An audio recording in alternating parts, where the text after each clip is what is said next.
Welcome to the Cuse Militia Podcast with those two unapologetically biased, orange-blooded homers, Sean and Joe. What's up, Cuse Nation? Thanks for tuning into the Cuse Militia Podcast with Sean and Joe. This is the fan's voice. You know where to go to find us on the socials. It's at Cuse Militia. If you don't, now you do. Go there, join the militia. We're the only Syracuse sports podcast centered around giving you, the fans, a platform. You are here for one thing only, pretty much, and that is the Louisville pregame. They're going to be coming to the Dome Wednesday, February 20th. That game will be at 7 o'clock. We do have just some quick football news, Syracuse football news, and then we'll get into that. But first, if you're looking for tickets, boy, isn't it ironic that Tix Blitz is the official ticket provider for Armchair Media Network, and I can get you 5% off. Unlike other ticketing providers that sneak in the extra fees and unexplained service charges, at Tix Blitz, the price you see is the price you pay. Unnecessary fees shouldn't keep you from seeing the sporting event or concert that you want to go to. Go to TixBlitz.com, enter the promo code Armchair at checkout to receive 5% off your total ticket purchase. That's TixBlitz.com, promo code Armchair. Tix Blitz, guaranteed seats, guaranteed emotions. I am just thrilled to help you out with that because who doesn't need tickets to something? Right. Right, Joe? What do you exactly. What are you clicking on? Are you playing What do you mean? Video games? What are you doing? No, sir. I'm not playing video games. Did you just call me I'm sir? loading up my computer, sir. Stop it. Stop what? Call me sir, you weirdo. All right. No. Hey. Sorry, sir. There he is. So, some quick football news. While it's in my head, Gabe Horan. Gabe Horan's first catch as a Syracuse Orangeman, or as a Syracuse Orange. That makes no sense. As a Syracuse Orangeman, was a touchdown. He's a tight end. He was a freshman. And he had gotten hit unexpectedly in practice in late September leading up to the game at Clemson this past season. He suffered an ocular concussion, that which affects the eyes. He did go through therapy. He went through therapy at the university. They actually sent him to a specialist as well. And unfortunately, he has been medically disqualified by the university. Now, he's a native of Baldensville, and it's been his dream to play for the home team, to play football. It's what he wanted to do, and I'm sure he's just absolutely crushed. I don't think he is given any interviews to any media in Syracuse, and we just feel. I feel just absolutely terrible for the guy and a young kid to have to go through that. Same type of situation Tyler had to go through, Tyler Morona. Yeah. Now, he has been given the option to retain his scholarship and finish school, but he can also transfer to another program. Just because he's medically disqualified from Syracuse doesn't mean he can't try to get cleared somewhere else. Right. So, that's a tough road to hoe. I don't know. You know what I'm saying? I don't know. Yeah, well, I think the football team in these past couple of years has shown that they're not really going to risk, the NCAA and certain people's medical stuff. If they have any questions, then they seem like they pretty much usually weigh on the side of the player's safety. But we have seen in the past couple of years players get medically disqualified from our team, but then go on and play other places too. So might be an option, but I just know that right now Syracuse isn't willing to take the risk as a university. And that's what it is, private school, they're not going to want to chance, First of all, they probably don't want to chance the kid's health, let's be honest. Right. And on top of that, they don't want to chance a lawsuit saying, he's cleared to play and have something worse happen, which everybody loses in that deal. So, thoughts and prayers to Gabe Horan, and I just feel terrible for him, and I wish him the best in whatever he wants to do. So, and that's all, that's all we can do. So, if anything else comes out on that, we'll let you guys know. On some good news, Jeffrey Gunter, he had received first-team All-Sun Belt Conference honors last season. He made 49 tackles, 11 for a loss with 5 sacks for Coastal Carolina. He's transferring to Syracuse. He signed a financial aid agreement with Syracuse football. He is going to be able to practice, but he's expected to sit out. Now, you may hear rumblings that he could apply for a waiver to play immediately, but either way, he's only going to be able to play 2 years in a 3-year span. So the smart thing to do would be to practice with the team, sit out, practice with the team, and then come back strong junior and senior year. And that's usually what they do. And he's a good talent, and expect him to probably do that. Well, if he can get a waiver and play immediately, then I'm sure that he would take that route. But oh, really? You think he would? You don't think he'd wait and play junior and senior year? No, I don't think nobody's going to redshirt if they don't have to. Okay. Especially if they can help the team. And I think defensive end, by the way. If you make all conference anything, especially as a sophomore, he's ready for a level up, and he's ready to challenge himself. I think that obviously if he did have the redshirt, he could take that time to get his body in shape, get a little bit stronger, and that's what I was thinking. That's where I was going. And pick the brains of Alton Robinson, Kendall Coleman, try to learn some techniques to come back and have 2 years. I mean, that would be beneficial. But when it comes to a player, and especially if they can help the team, you don't redshirt if you don't have to. True. Okay. Fair enough. I mean, that's just my opinion. So, and I went down the road of maybe being able to practice with the team and being able to get bigger, stronger, faster, and coming back your 2 years. When you're a senior, you're going to be ready to go. But I understand it. I get it. I do. But the other thing too is that Joe, we've seen some stuff on social media saying, oh well, he could sit out and play in the bowl game if we get a bowl game this year, kind of like Tristan Jackson and Abdul Adams did, but he's not actually enrolled. Right. So he got to wait a whole full year. I don't think he's going to roll until the spring, right? So that's a full calendar year. The only reason those guys got to play was because they came in the winter and they enrolled early. I think they enrolled in the winter sessions. So they got in early, and that allowed them to, by the time we got into a bowl season, they had already been there a full calendar year. So that's why they could play. In this case, I don't think he's going to be able to. Right, exactly. Okay, well, that is it for your Syracuse football news. But if anything else pops up, we will be on it. So I mentioned the 16th ranked Cardinals coming to the Dome Wednesday, February 20th, to play the Orange at 7 o'clock for a change. Thank you. They'll be coming off a close win against Clemson. Syracuse, of course, is coming off the road loss to NC State. The Orange and Louisville first met in 1964. The Cardinals would win the first 4 games of that series, and they would go on to win 7 straight from 2007 to 2011 during the Syracuse-Louisville Big East days. Those 7 straight under Pitino were part of a 5-12 overall record between Pitino and Boeheim, a friendly rivalry with those two, as Pitino, he was a former assistant at SU under Boeheim back in the day, so if you did not know. The last time we played Louisville was February 5th of last year, 2018. Syracuse would win that contest 78-73. They were led by Battle, scoring 25 points, and Howard with 22. This year, the 16th ranked Cardinals sit 4th in the ACC standings. They are 18-8 overall, 9-4 in the ACC. They're led by Jordan Nwora. Right? Did I do that right? Did I say that right? Yes, you did. Okay. Proud of you. Thank you. He's leading them in the scoring department. He averages 17.5 points a game, with 2 other guys behind him averaging double digits. They have some pretty decent wins to start off the year in non-conference. They beat Michigan State.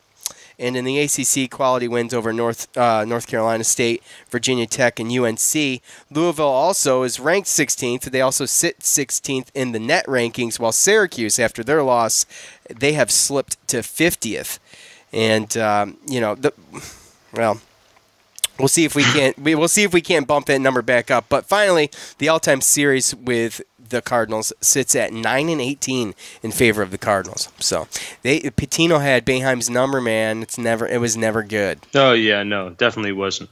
It was not, because Pitino just spent so much time with Jim Boeheim. I think that at one point Pitino lived with Julian Jim at some point. So anyway, go ahead, Joe, take over, buddy. Well, again, it's a tough team. The only really good thing that we got going on, I mean, I don't want to say good thing, but Louisville, they've kind of looked a little shaky. The last 5 games, they've lost 3 out of the last 5. In their last game that they had yesterday, they wanted to give that away to Clemson. So, again, you talked about Jordan Nwora, Dwayne Sutton, a couple other main guys who score. Kristen Cunningham as well is another one. Stephen Enoch, center, he's a really tall guy. Ryan McMahon, he can hit threes. This is another team that is very they got length and they got athletes, and those are some of those teams that scare me because offensive boards, stuff like that, we're really going to have to be active, be into it. Effort's going to have to be there early. But yeah, that's how they play. They play up in your face, but they got big guys that just attack, and they just attack the rim, which could help because of the fact that we do play a 2-3 zone. So again, this is just another game where if you look at their schedule, like you talked about, they had a couple. They beat Michigan State. I think they had a couple other games where they were close games. They had a pretty tough non-conference schedule. Beat North Carolina. They lost to Pitt too, though, But beat North Carolina. Well, I mean, almost every ACC team's going to have a bad loss. Sure, and, yeah. They beat North Carolina. That was their signature win so far in the ACC. But they've also lost to Florida State, but they beat Virginia Tech. So. Again, you said that they lost to Pittsburgh, but they've pretty much beaten every other team they're supposed to.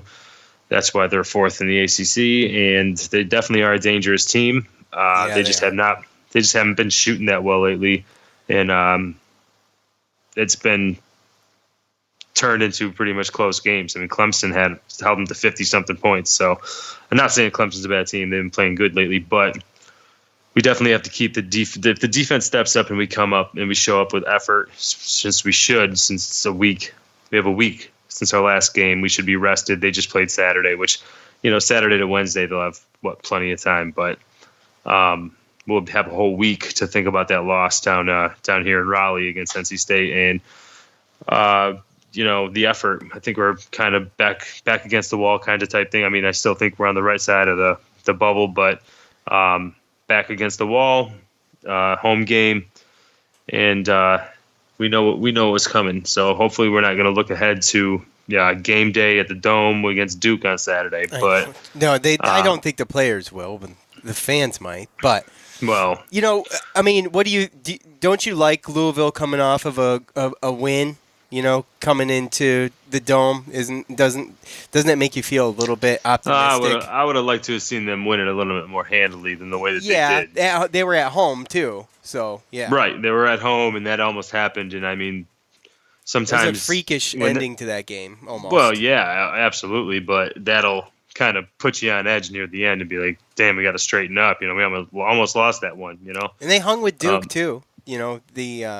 Just on Tuesday, so only lost by 2 points. I think, again, we just have to show up with our defense. I think if our defense shows up and does what they can do, then I think it matches up pretty well against their offense, unless they start hitting a ridiculous amount of jumpers, obviously.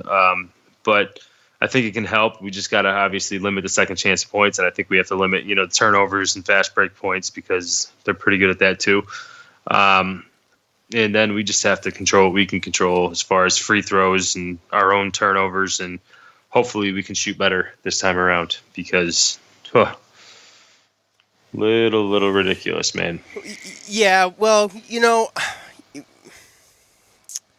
it's when they're shooting bad, they always shoot around the same, and it's really clear early a lot of times. We had a couple games where, well, it's funny because we had a couple games where they had really solid first halves and came out and just just stunk up the show in the second half, but we've also had the reverse. This is my thing with the Syracuse basketball team this year, is like, what team are we going to get at the Dome on Wednesday at 7 o'clock against Louisville? I feel like Louisville, I feel like it's a very similar feel to me. I know they're ranked 16th, but I think NC State's really talented. I think they're similar in the type of game, maybe the level of difficulty, I guess. I don't know. Yeah. But they beat NC State too, but I get what you're saying. Yeah, but this is another one, like we said from NC State. We're moving on from NC State.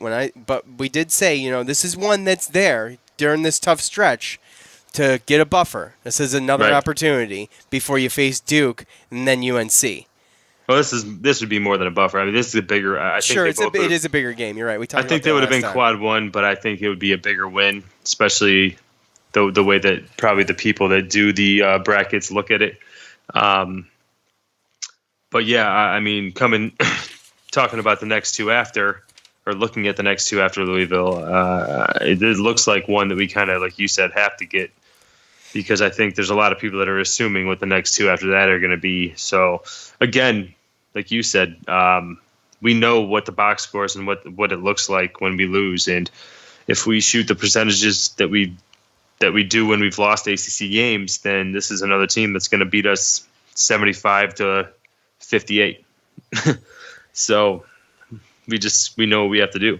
And again, I think that we're going to come out and play good D, and hopefully should be a good crowd too. 7 o'clock on a Wednesday. Hopefully, yeah. Well, it's a ranked game, and I hope it's a good crowd because we kind of need it. So I hope that the fans can understand it. Yeah. So anyways, still Louisville, Yeah, I know. I get it. And they've had our number. I gave you all some of the history. I know. Yeah, for the most part with Patino, but this is a new. I understand that. They had a new coach last year, new coach this year. So, but they were kind of in shambles last year, and we barely won. I know they had the talent there, but Patino gets pulled, and everything was kind of sloppy. You know what I mean? A lot of controversy. It's easy to get your to get distracted as young kids playing like that. So yeah, understandable. But all right, that's it. That's all I got. That's it. Nice, quick, short, simple. Yep. So, I'll get the MyBookie pick out when it gets out there, and good. That'll be probably Tuesday night or something, and you'll probably post it. Games at Wednesday at 7, so you'll probably post it at probably like Wednesday at like 6:30. Here we go. Something like that. Does that sound about right to everybody? On my personal account. Oh, yeah. So one time the MyBookie pick never showed up. Did we talk about this? Did I bust your chops? Yeah, you already talked about it. Oh, okay. You don't have to talk about it again. Well, one time, for anybody who doesn't know, one time the MyBookie pick did not show up, and I had looked all over for it. Joe said he posted it, and I'm scrolling through Twitter and I see Joe Georgievich, and he's got his MyBookie pick under his personal account. I'm like, Joe, what do? You got like 12 people following you. Didn't you realize what you've done? Oh, my God. Here we go. Oh, my gosh. This is the last time I help you pronunciate names before the... I did not get coached. I did not get coached. Now you're lying. That is such a lie. You are so dead. And you think everybody's going to believe you? Or me? No, I think they will believe you. That's why it's pissing me off. All right, well, it doesn't matter. I can edit that out. In fact, I'm going to. Consider it done. Here we go. Here we go. Let's see. Oh, look. If you are interested in betting online, always do your research. If you've never done it, make sure it's right for you. If you have done it, and then you know what to expect, I would urge you to go over to MyBookie. Look, live in-game betting, most rewarding player perks in the business. They can do over/under on how many points your fantasy player is going to score. I know that's a huge thing. Joe does the fantasy. You doing fantasy baseball coming up, Joe? Probably. Join now. MyBookie will match you dollar for dollar on your deposit. So we get this dollar for dollar deal coming back. If you use promo code Cuse25 to activate that offer, visit MyBookie online today. That's MyBookie. And don't forget to use the promo code Cuse25 when creating your account to claim up to $1,000 in free play. You play, you win, you get paid. MyBookie. Also want to thank Shabatown Barbershop. Also want to thank JP Mulligan's. Everybody knows that they have happy hour every Monday through Friday. 4 to 6. Go there. Yeah. Use it up. Go there for the basketball game and dollar off of Bats products. That's it. So that is all I got. We will be back here Thursday, I suppose, evening after the game. Yeah. Go Orange. I really do think that Syracuse can win this game. They've responded really good, I feel like, a couple times this season after games where they struggled. So we'll see what we get. Yeah. Thanks to MyBookie, Tick Splits, Armchair All-Americans, James on guitar, and you for listening. For Joe, I'm Sean. We're out. Thanks for listening to the Cuse Militia Podcast, the fan's voice with Sean and Joe.